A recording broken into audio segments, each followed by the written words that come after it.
Terima kasih untuk anda yang terus bersama kami di Koresponden Bernama. Di blog yang terakhir ni, kita berkesempatan hari ini bersama dengan tetamu jemputan para petugas barisan hadapan frontliner, khususnya petugas kesihatan hadapan cabaran besar apabila dunia dilanda gelombang pandemik COVID-19. Lebih serius lagi, angka kes COVID-19 yang meningkat menuntut mereka memberi komitmen yang tinggi dan kadang-kadang di luar kemampuan mereka demi memastikan rakyat Malaysia mendapat kemudahan kesihatan yang terbaik. Dan kesiapsiagaan pasukan kesihatan dalam memerangi situasi ini sebenarnya lebih berat berbanding menghadapi musuh yang nyata diketahui keberadaannya berbanding menghadapi wabak berbahaya ini. Dan kita akan membicarakan topik cabaran bergelar frontliners berdepan pandemik COVID-19. Di talian Skype ketika ini, kita berkesempatan bersama dengan Dr. Samsu Ambia Ismail selaku Ketua Jabatan dan Pakar Kecemasan dan Trauma Hospital Teluk Intan. Assalamualaikum, selamat pagi Doktor. Waalaikumsalam warahmatullahi wabarakatuh dan selamat pagi, salam sejahtera kepada semua. Terima kasih Bernama kerana menjemput saya. Ya. Akhirnya berkesempatan juga kita bersama di ruang udara. Baik doktor, bagaimana doktor melihat rutin kerja dan kehidupan frontliner macam doktor, jururawat, attendant hospital dan pemandu ambulans mahupun mereka yang bertugas sendiri di hospital berubah bermulanya dunia kini diserang virus COVID-19, doktor? Okay, Bismillahirrahmanirrahim. Assalamualaikum warahmatullahi wabarakatuh. Salam sejahtera. Syukur alhamdulillah. Allahumma. So ialah perubahan dia tidak terus berubah. Kita try and error dia kata kan. Pada peringkat awal di setting saya ni agak berbeza sikit di Teluk Intan kerana masa tu selepas kita diserang, kita terpaksa diserang dekat teruk. Jadi kitanya perubahan tu agak ada sikit gangguan pada peringkat awal. Tapi alhamdulillah dengan kerjasama KKM, Kesihatan Negeri Perak dan juga kebijaksanaan pihak pengurusan hospital telah berjaya kita mengubah rutin kita yang sebagaimana kita panggil tu norma baru lah bagi kita masa tu, norma baru untuk petugas frontliner ni, di mana kita cuba mengelakkan risiko-risiko jangkitan daripada COVID ni. Daripada kita tahu frontliner Jabatan Kecemasan ni akan menerima kes-kes yang mentah, maksudnya kes-kes yang tidak tahu latar belakang. Untuk kita pertingkatkan proses saringan dan juga pembahagian kes-kes untuk kita mengelakkan, maksudnya kes-kes respiratory kita terpaksa elakkan dengan kes-kes yang bukan respiratory pada masa itu. Tapi ialah pada masa tu kita terkena teruk juga masa tu dan kita infra masa tu tidak berapa clear. Memang kita telah terlibat dengan beberapa wabak sebelum tu. Memang semasa wabak COVID-19 ni menyerang, kita telah masa tu telah bersiap sedia untuk wabak MERS-CoV kalau kita ingat kita, dan juga beberapa wabak pandemik yang sedia ada. Jadi lebih kurang kita agak bersedia. Tapi bila kita terkena COVID-19 ni, kita nampak perubahan yang memang drastik kepada petugas semua barisan hadapan sampai ke kumpulan sokongan.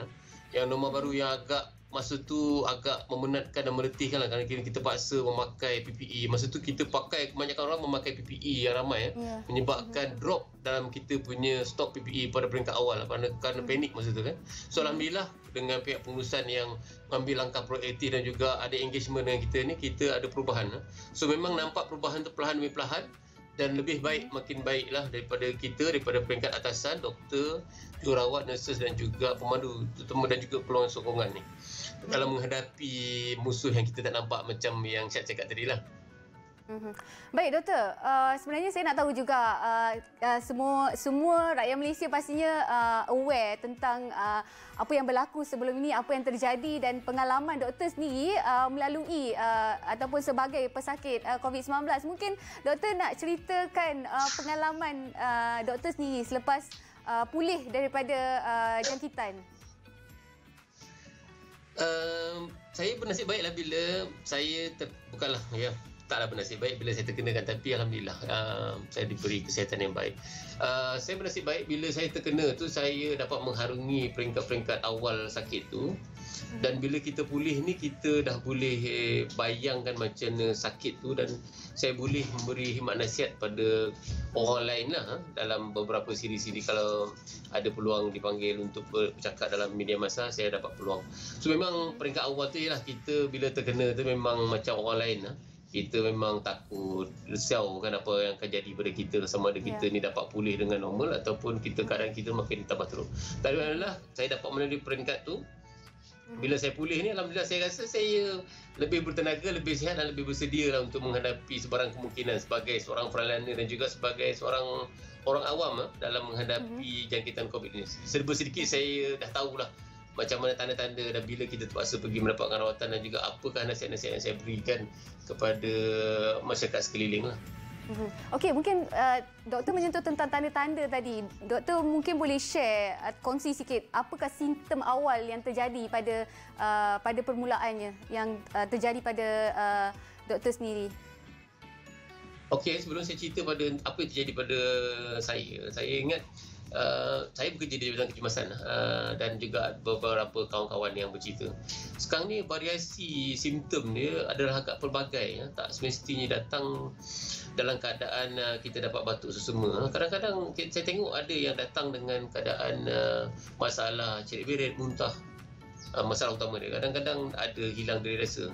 Tapi apa yang berlaku pada saya ialah kalau kita pernah terkena jangkitan viral fever, macam kita pernah dulu masa kecil kita kena campak ke, chicken pox ke, ataupun any flu, kita dapat rhino semua kan, viral fever, perasaan awal tu adalah seakan-akan macam tu, yang kita tidak seperti kita akan terasa letih, tak bermaya, dan kita akan dapat sakit-sakit sendi, kepala pening, demam, dan terpaksa memakan ubat yang agak berterusan. Itu peringkat awal. Tapi apa yang special untuk COVID ni, dia akan menyerang sistem pernafasan kita lah, dan kita akan nampak tanda-tanda pernafasan yang kita tengok sekarang ni. Tapi ialah, saya pun terdapat juga, saya dapat usus ni lah, maksudnya saya dapat juga cerit-berit pada peringkat awal dan juga rasa loya nak muntah. Dan hilang selera makan sudah pasti. Saya nampak benda tu pasal bila sekarang ni lepas saya COVID tu saya ada juga demam 2-3 kali lagi kan. Tapi saya dapat bezakan lah. Saya rasa ni demam ni bukan COVID. Pasal saya tahu COVID itu agak, pada saya masa tu agak lebih serius lah. Saya memang tak main. Saya tengok masa tu pasal ahli keluarga saya terjangkit sama. Saya nampak, yalah, saya tengok isteri saya letih, baring, anak-anak saya tak bangun pagi, bangun untuk just bangun solat, makan dan tidur balik. Yalah, kita nampak dia orang tak bermain. Itulah tanda-tanda awal dia lah. Dan tanda-tanda pada sistem pernafasan kita. Itu yang saya alami. Tapi saya ada masalah paru-paru dan saya paru-paru saya dijangkiti kuman lah. So itu saya berada pada tahap yang lebih tinggi, tahap 3. Baik doktor, pengalaman sebagai pesakit COVID-19 ni, jika seseorang individu pernah dijangkiti, kebarangkalian untuk terjadi dan berulang kembali virus ini pada individu, bagaimana? Boleh terjadi ataupun bagaimana doktor? Saya bukan yang pakar dalam bahagian ini. Saya rasa bukan, mungkin lebih baik macam pakar-pakar infectious disease ni yang menjawab. Tapi saya, yalah, bila saya terkena itu, saya selalu buat bacaan sikit dalam Google, kita Google kan. Ada kes-kes yang dilaporkan di mana yang terkena ada yang dijangkiti. Saya ingat saya ada KKM ada nak menjalankan kajian tempoh hari kan, dengan kerjasama dengan MR untuk melihat tahap antibodi dalam pesakit-pesakit COVID ni, adakah dia kekal tinggi ataupun dia merosot. So dalam bacaan saya saya nampak dalam bacaan saya di tempat-tempat lain ada kes-kes yang terkena dan dijangkiti semula dengan COVID ni. Itu menyebabkan kita walaupun dah terkena, kita bukanlah kebal. Jadi kita masih kena berjaga-jaga takut dijangkiti oleh penyakit. Seingat saya selepas saya kena itu, dalam 2 bulan lepas saya ada ambil lagi test kerana saya demam. Saya takut juga pasal masa tu saya demam seakan-akan je, tapi alhamdulillah resultnya negatif. Okey, baik. Mungkin sedikit perkongsian daripada doktor sendiri bagaimana situasi di hospital ataupun frontliner sendiri. Kita tahu saban hari, setiap hari kes COVID-19 ni semakin hari semakin meningkat. Frontliner menghadapi situasi untuk mengawal dari segi mental dan fizikal sendiri. Yalah, bukan kita saja. Saya rasa semua masyarakat sekarang mengalami tekanan mental dan fizikal dan sekatan pergerakan dan juga ketakutan bila keluar.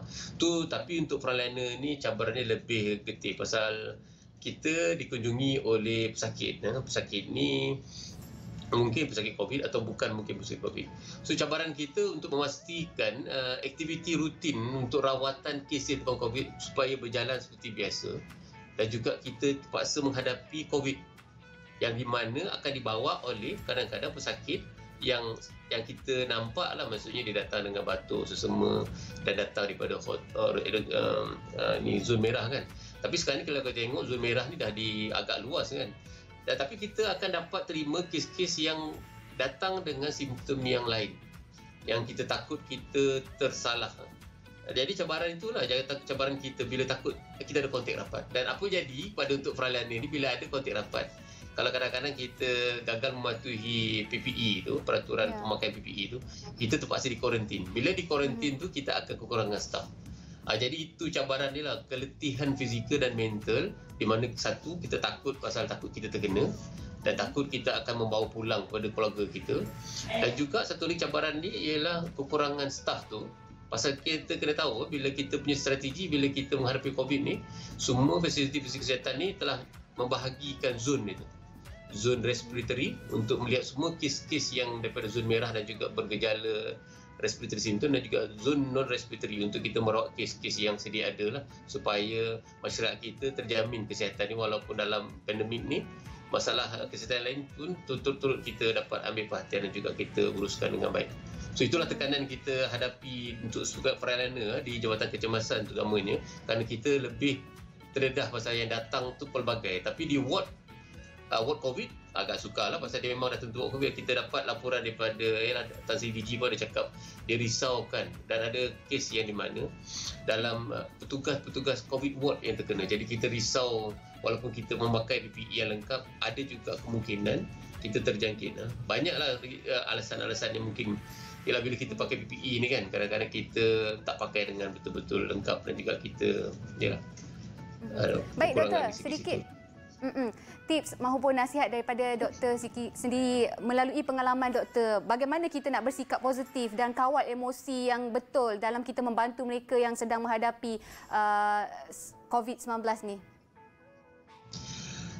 Saya masa tu ialah semua orang bila kena memang tak positif lah, negatif lah. Tapi kita harapkan yang negatif lah, negatif result, bukan positif main. Kita mintakan negatif percentage. Pada awal semua orang akan depress. Macam biasalah kalau kita kena penyakit ni, mula-mula kita memang bercelaru lah. Kita akan cuba menafikan dan kita risau. Lama-kelamaan kalau kita duduk lama dalam buat kuarantin tu, dan kita banyak masa untuk berfikir kan. Pada saya masa tu saya fikir yang negatif, positif lah kan. Ialah kadang-kadang inilah sebagai petugas kesihatan ni, inilah masanya kita dapat menghayati apakah perasaan sebagai pesakit, di mana kita harus melayan pesakit, bagaimana kita harus melayan pesakit. Dan juga ialah ini bagi saya masa tu inilah dugaan untuk saya untuk menghargai kesihatan itu sendiri. Bila kita sakit baru kita tahu macam mana rasa sihat.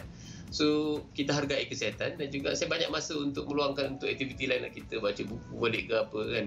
Pasal saya kena dapat keluarga, saya dapat menyeratkan lagi silaturahim saya sama keluarga. Tapi ialah positive mind tu kadang-kadang datang daripada kita sendiri, daripada masyarakat sekitar, orang luar yang beri sokongan yang padu. So untuk orang waris-waris ataupun saudara mara atau sahabat-sahabat yang terkena COVID ni, berilah sokongan moral lah, bagilah kata-kata yang baik supaya kita dapat positifkan dia. Walaupun ialah kalau yang tambah teruk tu memang ialah masuk ICU semua susah kita kan, tapi kita hanya boleh bekalkan doa lah. Tapi yang tengah sakit ni kita bagikan ni, aura-aura keluarga dan orang awam ni, sahabat-sahabat ni memang bagi saya masa tu sangat membantu untuk saya berfikiran lebih positif, lebih kuat menghadapi, dan ada kekuatan sikit untuk menghadapi wabak ni lah yang apa menyakiti saya dan juga keluarga saya. Baik doktor, terima kasih atas perkongsian yang saya rasa cukup memberi kesedaran, awareness kepada rakyat Malaysia khususnya dalam mendepani COVID-19 ini. Terima kasih atas kesempatan yang diberikan doktor. Selamat menjalankan tugas. Okey, terima kasih kepada Manaba TV. Okey, jumpa lagi. Assalamualaikum warahmatullahi wabarakatuh. Salam sejahtera. Itu dia Dr. Samsu Ambia Ismail, Ketua Jabatan dan Pakar Kecemasan dan Trauma Hospital Teluk Intan. Ini saja kesempatan yang ada. Koresponden bernama melabuhkan tirai. Ingat, jangan keluar kalau tak ada keperluan. Pastikan anda jaga jarak sosial dan ingat patuhi SOP yang ditetapkan oleh kerajaan. Assalamualaikum dan jumpa lagi.